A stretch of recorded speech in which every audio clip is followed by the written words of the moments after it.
তুমি এখানে বসে কি আবার পান খাইতেছ? জর্দা তো খাই না। জর্দা না খেলেও পান টান কিছুই খাওয়া যাবে না। এখানে বসে আছো কেন? আপনি কই গেছিলেন?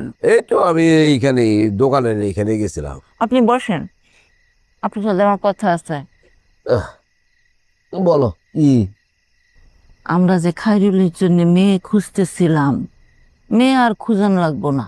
কেন ডিসিশন চেঞ্জ করছো নাকি? বিয়ে শাদী দিবা না? মেয়ে পাইছি। মেয়ে পাইছো? কোথায় মেয়ে পাইলা? নিপার মতো মেয়ে তো খুঁজতেছি। হ্যাঁ। তো আমি চিন্তা করলাম নিপারই আমরা বিয়ে করাই খাইরুল রে। আরে এই সমস্ত কথা তোমার মাথায় আসতেছে কেন? নিপারে বিয়ে করা এটা এই কথা নিপারে বলছো নাকি?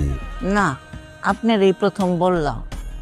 আমারে যা বলছো বলছো, এগুলো নিয়ে আর কারোর সাথে কোনো আলোচনা করার দরকার নাই। আগুন জ্বলে যাবে। কিচ্ছু করতে হবে না, যেটা দেখা যাবে পরে দেখবো। চলো ভিতরে চলো। বিরাট কাজ করে বলেছো, আসো। মেয়ে দিঘা বলছে না?